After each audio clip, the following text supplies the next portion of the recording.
So then would you have any emerging areas that you would say to look out for at the moment? Yeah, so I mean, we get a lot of people that come in, and the first thing they say is, I want to buy Marina, or I want downtown. I remember Palm. getting that all the time. Yeah. So it is certainly possible to buy there, but it's the same principle as if you're buying in, Mayfair. Yeah. You're paying over the odds. Your rental yield can be lower, and demand for those types of assets are exceptionally high. So what we want to think about is the numbers at the end of the day, especially if you are purely investing for return.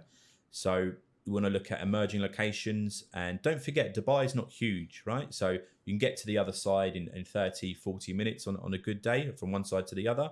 So getting a location which is 15 minutes, 20 minutes from the marina or downtown is generally what I would recommend to people. Yeah. So places like JVC is one of my favorites. Yeah. And that's often, mentioned quite a lot, purely because there's a lot of development happening there. So you've got really good developers in there. You've got Bingati, Ellington, Imitaz as well. So there are some good, safe developers there.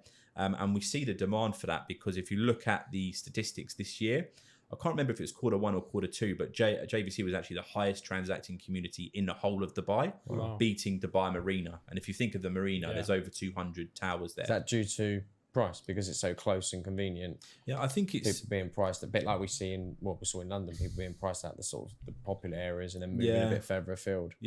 Yeah, definitely an element of that, I think, from the owner's perspective and the tenant side as well. Yeah. So as a result of that, you've seen a few tenants. I mentioned earlier that marina prices have gone through the roof. So JVC is 15 minutes east of the marina, effectively. So you're getting a lot of tenants come to JVC because the prices have gone up in the marina for rents. Yeah. As a result of that, the rental yields are creeping up in JVC, and then the investors come in and snap it up. So good value for money for the actual purchase. And then good rental yields has caused, huge demand in JVC. So that's one I'd look at. We're seeing a lot of developers go even slightly further out now. So Studio City, Arjan, good couple of boutique developers out there.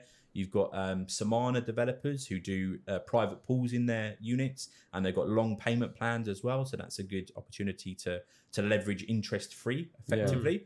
And then you've got HMB, which is another good one. I actually live in their previous building in JVC. So they're really, really good. And they're building out in Arjan. So again, all these communities, you've got a lot of choice. It's just a case of working out what's right for you, getting the right payment structure, and then making sure the numbers are all stacking up for you. But those are a couple of emerging communities I'd suggest. So JVC, Studio City, and Arjan. All right, nice. Put those on our radar. Then